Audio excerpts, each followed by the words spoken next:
Guys, just been banging away here on my suicide laptop before the rain slipped, as in pastel. Yeah, you know, boomerang earlobes and frowning turtle toes. One-upsmanship, guys.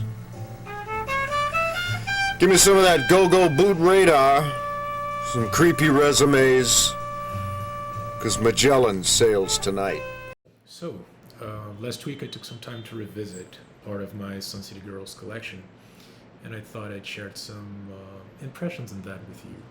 And I'll start with the last record from the pile that I selected, which I actually listened to yesterday and not last week, which is the 1993 release on Abduction Records, Piazza, Devourer of Man, Hypnotic Landscape of Beauty and Horror, which is a pretty accurate description to this one, I would say. This, of course, being a soundtrack to a film that doesn't exist, but if it did, it would have a pretty cool soundtrack, and also, judging by the visuals, it would probably be a pretty cool film too, right? So this is actually the record that made me become like a mildly obsessed Sun City Girls fan, after being hooked, of course, by this one, which is a pretty typical introduction to the Sun City Girls, from what I've seen. Torch of the Mystics, of course, from 1990. This, I don't have the original. This is the 2015 reissue on Abduction Records.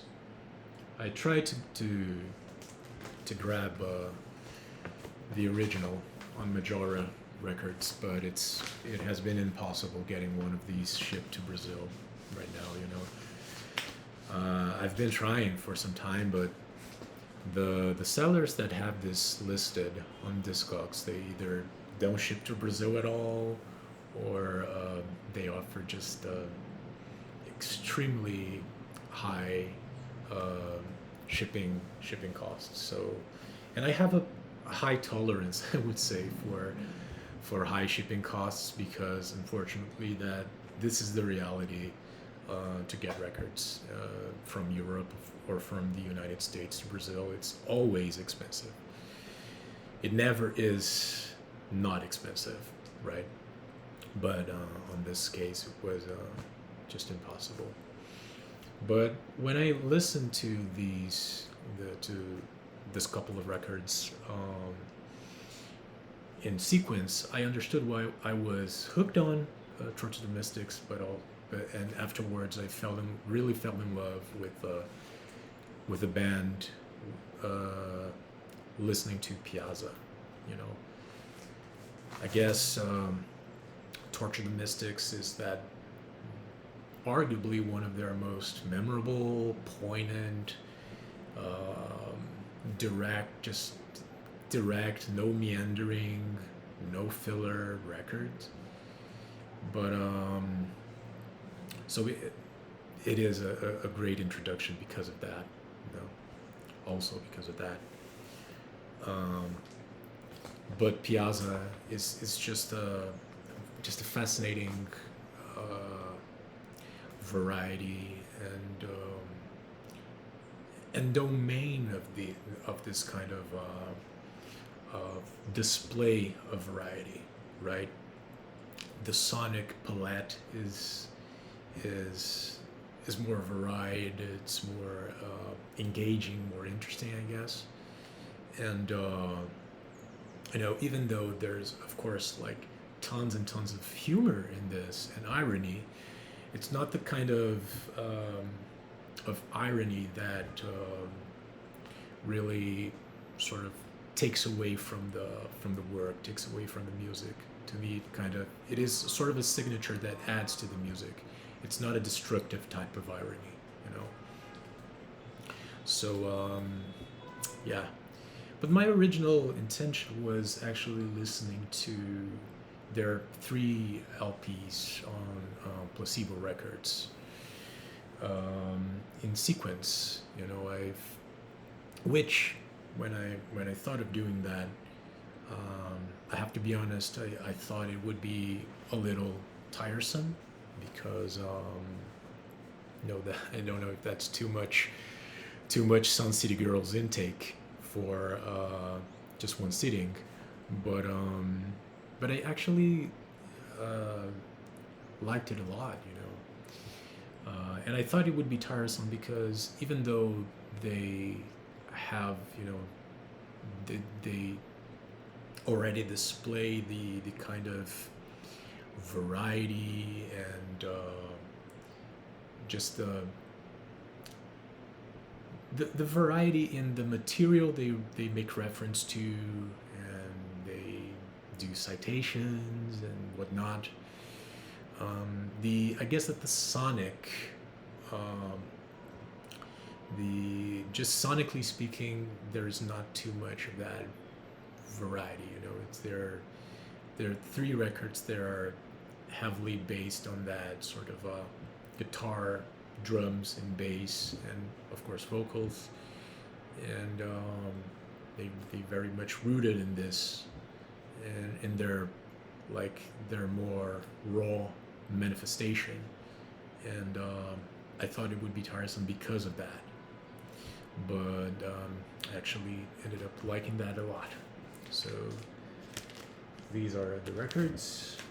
Their first, their self-titled album from '84, on Placebo Records. Was the label. This one I actually got this one.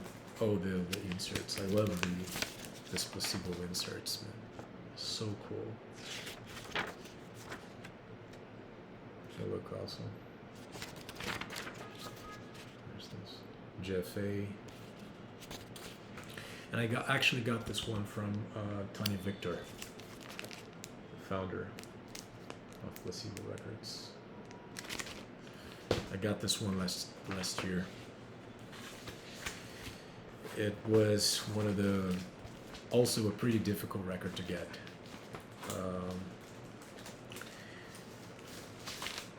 Here in Brazil, actually to Brazil, right? And I got this one on a listing that Tony Victor had on eBay. I always looked for it on Discogs, but as with the Torch of the Mystics original, it just people didn't want to ship to Brazil. So after that, of course, the '86 release, Road of Miracles. Very cool. You see the label. Also love the inserts in this one. The back. Pretty cool insert. I guess I tend to gravitate towards this more. And even though the self-titled, the first LP on Placebo Records is, it features like some of my favorite Sun City Girls moments, like My Painted Tomb, which is love it, Uncle Jim, and their version of, I don't know if this is how you pronounce it, but Hawashek.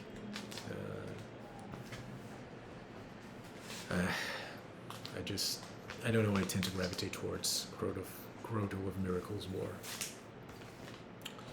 And the third, of course, Cockfepner.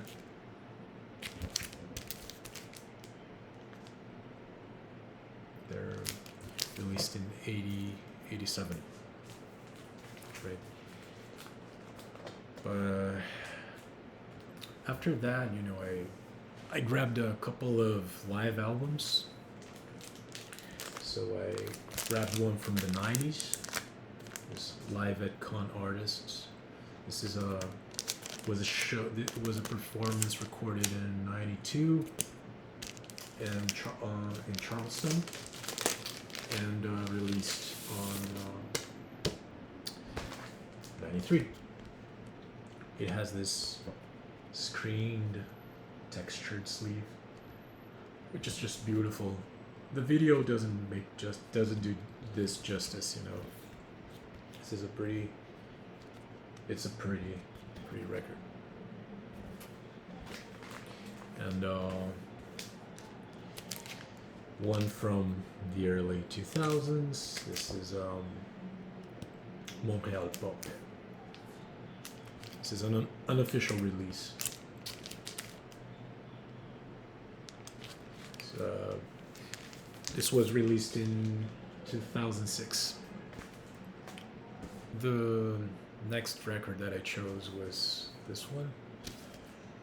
This Sanchalabi Alan Bishop split, Mother of All Sinners. And I chose this one because to me it features the since it comes with this 7-inch that has a sort of a various B track.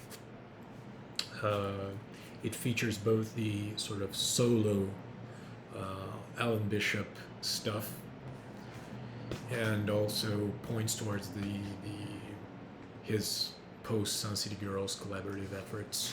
In that case, with Shalabi, like they have this experimental trio with Maurice Loca. So this is a pretty interesting record.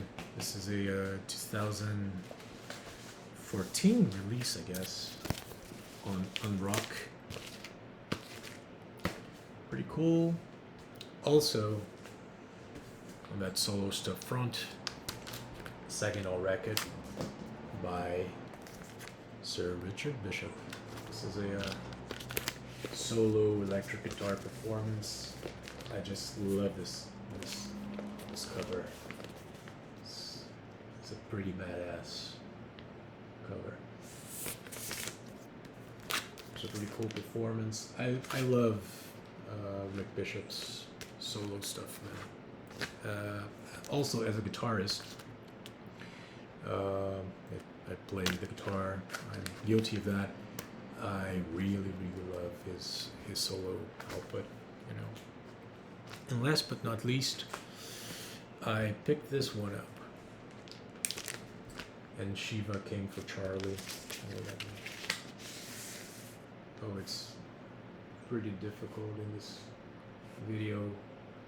Qualities sucks ass, you know. But this record is just a beautiful celebration of Charlie Gaucher's memory. It is was released in 2008 on Hibeshi Balba. I guess this is how you pronounce it. Features a bunch of artists that were published in their blog, on their blog, and it has this beautiful track by Gaucher. It was recorded in 1990. It was a sort of a unreleased track from the Sun City Girls archive. So it's pretty interesting, sort of a spoken word, kind of meditative track. You know, I love this one. I think it's gorgeous. So that's pretty much it. Sorry if I lost my train of thought in the middle of the video. I'm recording this pretty early. This is 6:30 in the morning, and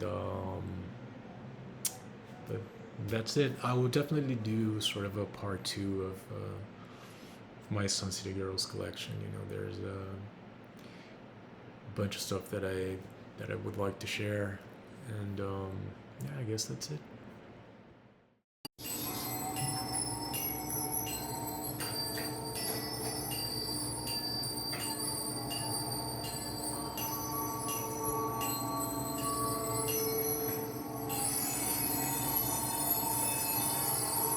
Dressed in remnant clothing, your body is the dream of shadows set free from the midday sun.